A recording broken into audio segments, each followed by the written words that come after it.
उस तेज रफ्तार दौड़ में हमें लगता है कि हमारी ज़िंदगी बहुत तेज़ चल रही है और उस तेज़ ज़िंदगी के साथ साथ हम अपनी उम्र से भी बहुत परेशान हैं। जिस तरह वक्त ज़्यादा आगे जाता रहता है तो उम्र भी उस तरीके से बढ़ती है और दिल चाहता है कि काश हम 5 साल पहले जैसे लगते थे वैसे क्यों नहीं लगते। या हम पुरानी जब तस्वीरें देखते हैं तो हमें एहसास होता है कि वाकई हम में तब्दीली आई है और ये तब्दीली समटाइम्स बहुत मुस्बत होती है, समटाइम्स जो होती है वो थोड़ी नेगेटिव हो जाती है। कुछ हम पे फिर मनफी असरात पड़ते हैं, उससे हमें एंजाइटी भी होती है, डिप्रेशन भी होता है और फिर हम सोचना शुरू हो जाते हैं हमें कौन सी एक्सरसाइजेज करनी चाहिए या हमें अपनी डाइट में क्या चेंजेस लाने चाहिए जिसकी वजह से हमारी उम्र, हमारी एज जो है वो ज़्यादा ना लगे। और ख़ास तौर पे ये खुशखबरी मैं लेकर आई हूँ अपनी तमाम प्यारी प्यारी ख़वातीन के लिए जो अपनी उम्र के बारे में थोड़ी सी सेंसिटिव हैं और वो अपनी एज बताने में शर्म महसूस करती हैं, ख़ास तौर पे लोगों के सामने जो लोग उनकी सालगिरहों पे उनकी उम्र पूछते हैं और ख़ासतौर पे वो मर्द हजरात जो कि बार बार पूछना चाहते हैं कि भाई तुम्हारी एज क्या है, तुम्हारी उम्र क्या है। पहली तो बात है कि कभी भी किसी भी लड़की से, खातून से उसकी उम्र ना पूछो। अगर पूछो भी तो सेंसिटिव मैटर है तो आगे समझो कि आपको जवाब भी बहुत बुरा मिलेगा। मगर उसका हल हमने तलाश कर लिया। उसका क्या हल है? उसका हल ये है कि आपकी काया पलटने लगी है क्योंकि एक नई चीज़ आई है जिसको कहते हैं कायाकल्पा। और जितने भी लोग जो योगा एक्सपर्ट्स हैं, जो योगा करते हैं, योगा की लैंग्वेज जानते हैं, वो इससे बखूबी ऑफ कोर्स उनको ये पता होगा कि काया कल्पा जो है वो क्या चीज़ है या वो क्या स्ट्रेसेस देती है, पॉजेस देती है या ज़िंदगी को पॉज कर देती है। तो हमने सोचा कि आज हम आपको बताएं कि आपने अपनी ज़िंदगी को आगे रोकने से अपने आप को स्टक कैसे करना है, फिक्स कैसे करना है। Age is just a number, मगर उस एज के नंबर को हमने कैसे अपनी ज़िंदगियों के ऊपर जो है वो हावी किया हुआ है कि हमने उसी एज में रहना है। अगर जिसकी एज 25 है तो वो 25 से बगैर 20 लगे, जिसकी उम्र 35 या 40 है तो उसका दिल चाहता है उसकी उम्र 27 या 28 से आगे ना जाए। तो आज हमें बताएंगे योगी नईम कि वो एज को कैसे रोकेंगे और रोकना सिखाएंगे आपको। अस्सलाम वालेकुम। वालेकुम सलाम। कैसे हैं आप? अल्हम्दुलिल्लाह बहन। आपकी तो उम्र वैसे ही रुक गई हुई है काफी सालों से। बायोलॉजिकल क्लॉक को रोका जा सकता है, बायोलॉजिकल एज को रोका जा सकता है। अच्छा। ये योगा ने हमें सदियों पहले सिखाया है इसका। बिल्कुल, मैंने आपसे समझा कि भाई ये क्या आर्ट है, ये क्या साइंस है, कैसे आप अपनी उम्र को रोक सकते हो। बिल्कुल रोका जा सकता है। इंसान का जो फ्यूल है वो ऑक्सीजन है। ऑक्सीजन जब हम लेते ही नहीं है, हम आम इंसान को देखते हैं वो सांस नहीं लेता। जब सांस नहीं लेता तो उसके सेल्स कैसे जो है वो फ्रेश हो सकते हैं? उसकी ऑक्सीजन जब पूरी नहीं होगी, ब्लड फ्लो अच्छा नहीं हो सकता। तो योगी ये जानता है कि ऑक्सीजन लेवल कैसे बढ़ाना है। योगी ये जानता है कि जिस्म से कार्बन को निकालना कैसे है। जब गंदगी जहाँ पे होती है वहाँ पे खराबी होती है।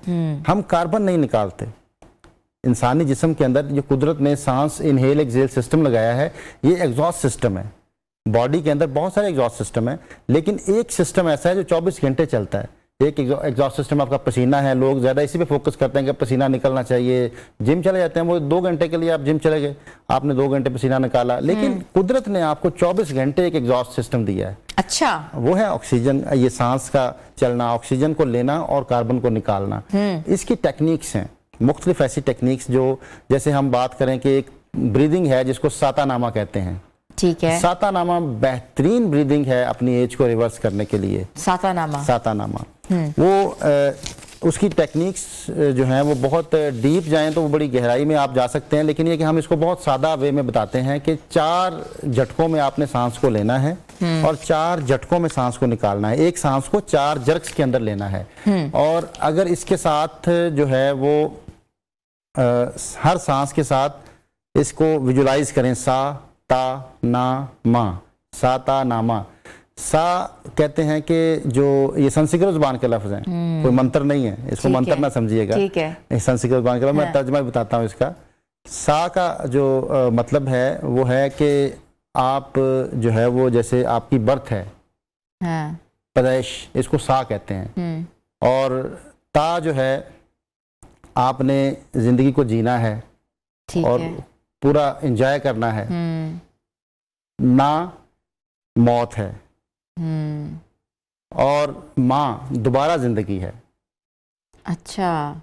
जिसको इस्लाम ने कहा है कि दोबारा जिंदगी है, तो सा ता ना माँ, ये आपने इसको विजुलाइज करना है कि दोबारा जिंदगी है। और ये जो हम टूट गए हैं अपने आप से, अब इसको करना ये है कि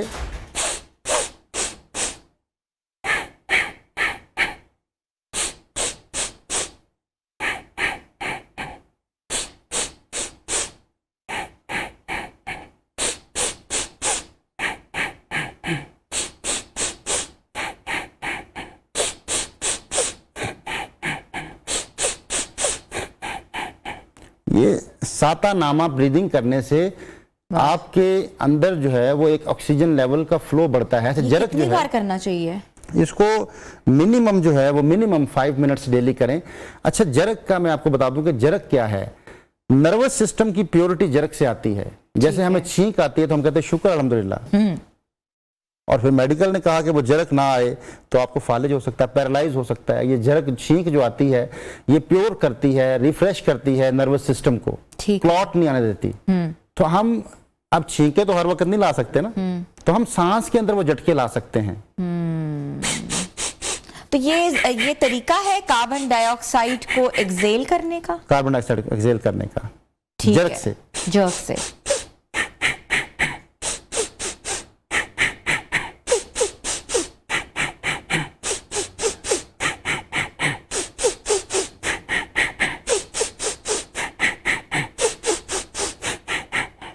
ये अगर करते हुए साथ में एक अंजलि मुद्रा है।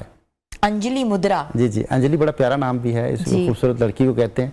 अंजलि मुद्रा किया जाए तो ये बिल्कुल वही खूबसूरती आपके चेहरे पे लेके आता है। ना भी ब्रीदिंग करें, अगर आप किसी जगह बैठे हैं हाँ। तो जैसे कि मैं बैठा हूँ, राइट हैंड को ऊपर रखें, लेफ्ट तो नीचे रखते हुए दोनों जो ये थंब आपके जो है ये टच हो जाएं। आप हाथों की पोजीशन कोई भी हो सकती है, आप नीचे रख लें, लाजमी नहीं कि आपने इनको उठा के यहाँ पे रखना है। अच्छा। आप बातें भी कर सकते हैं। आप दिन भर इसको जब टाइम मिले आप इसको बनाएं। ये आपकी अंदर जो हरारत है उसको बढ़ाता है। इंसान की जो जवानी का वो राज बेहतरीन है वो आपकी हरारत है। आपकी बॉडी के अंदर हरारत की कमी होती है तो बुढ़ापा आता है। आपने देखा होगा बुढ़ापे में आपको सर्दी ज्यादा लगती है, कांपते हैं जिस्म, उठा नहीं जाता, ठीक है, तो वो हरारत की कमी हो जाती है, जिसको अग्नि कहा योग ने। अग्नि जब तक नहीं बढ़ेगी जिस्म के अंदर, अग्नि का बढ़ना इंतहाई अहम है। हरारत होगी तो आप चल फिर सकते हैं, हरारत होगी तो आपके जो है वो अंदर एनर्जी होगी, और हरारत होगी तो आपके अंदर हर चीज जल जाएगी। जो आपके जिस्म के अंदर फ्रीज हो जाती है, हरारत की कमी की वजह से फ्रीज होती है, जो आपके जिस्म के अंदर मुख्तलिफ जो केमिकल्स जो अफसरदा जो फसूदा मादे जो हैं वो निकलने चाहिए बॉडी से, और उनको अगर नहीं निकालना जाता तो वो फिर इंसान की बीमारी का बायस बनते हैं। अच्छा योगी, नहीं मुझे ये बताएगा कि हमारी जितनी भी खवातीन हैं, अक्सर उनकी जब एजिंग स्टार्ट होती है, एजिंग प्रोसेस होता है, मुंह के ऊपर रिंकल्स आते हैं, आपके नकल्स के ऊपर रिंकल्स आ जाते हैं, और ऐसा ऐसा लग रहा होता है कि एज कर रही हैं।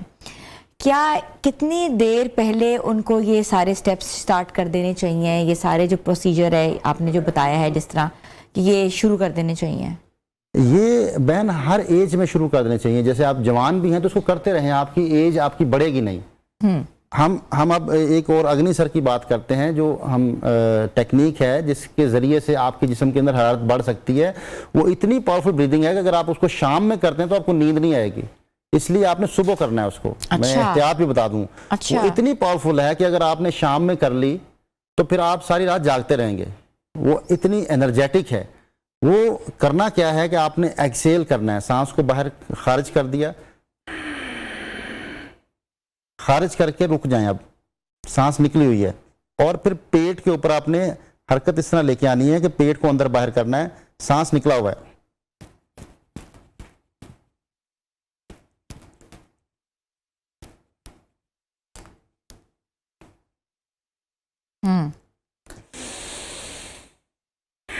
इसके बेशुमार फायदे हैं खवातीन के लिए। जितने भी खवातीन के मसाइल हैं, जितने भी मसाइल हैं, ये इससे हल हो सकते हैं। कौन कौन से मसाइल? पीसीओज, ठीक है। पीसीओडीज, सिस्ट का प्रॉब्लम है, किसी किस्म की उनको जो है वो थैलियां हैं, कोई जैसे अक्सर पानी की थैलियां होती हैं, पाउचेस बन जाती जी हैं, उसके लिए भी बेहतरीन है। ये हरारत बढ़ाती है, ये आपको प्योर करती है, गंदगी को निकालती है। अक्सर खवातीन ये कंप्लेन करती हैं कि योगा के स्टेप्स बहुत डिफ़िकल्ट होते हैं, नहीं किए जाते, जिनके थोड़े बल्जेस ज़्यादा होती हैं, ये भारी होती हैं, उनके लिए क्या हो सकता है सही, या क्या उनको करना चाहिए? बहुत आसानी है इसके लिए कि आप उसमें दोनों हाथ अपने पेट पे रख लें, सांस को निकाल दें। आप पेट को नहीं खींचा जाता अंदर से, तो अपने हाथों से अंदर बाहर कर लें। ओके, ये भी एक तरीका है। ठीक है। सांस को निकाल के रुक जाएं, या ये भी नहीं करना तो सिर्फ सांस को निकाल के रुक जाएं।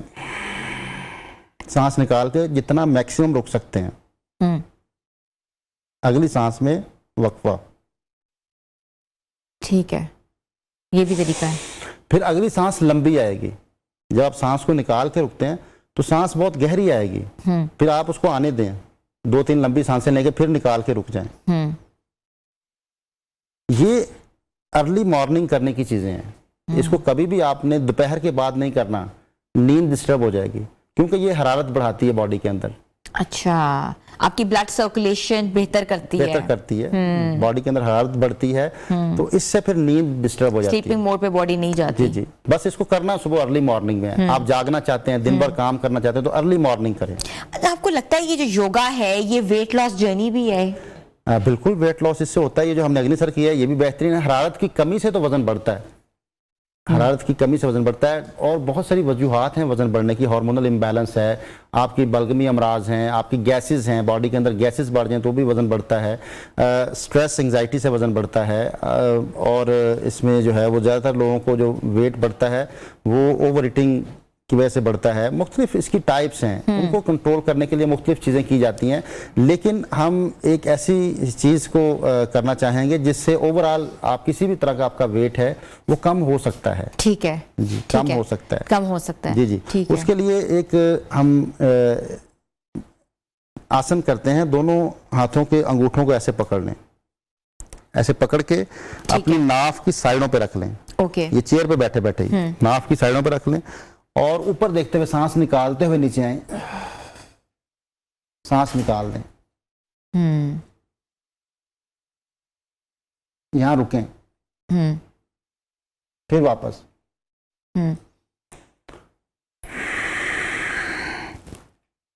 ठीक है, जितना रुक सकते हैं। ठीक है। वजन में बहुत जल्दी आपकी कमी आएगी।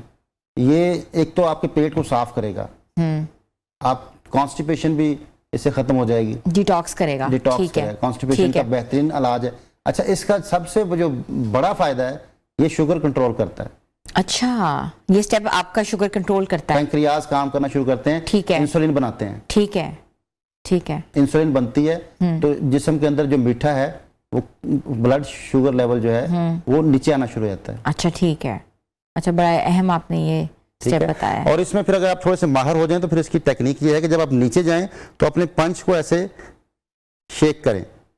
ठीक है, ठीक है।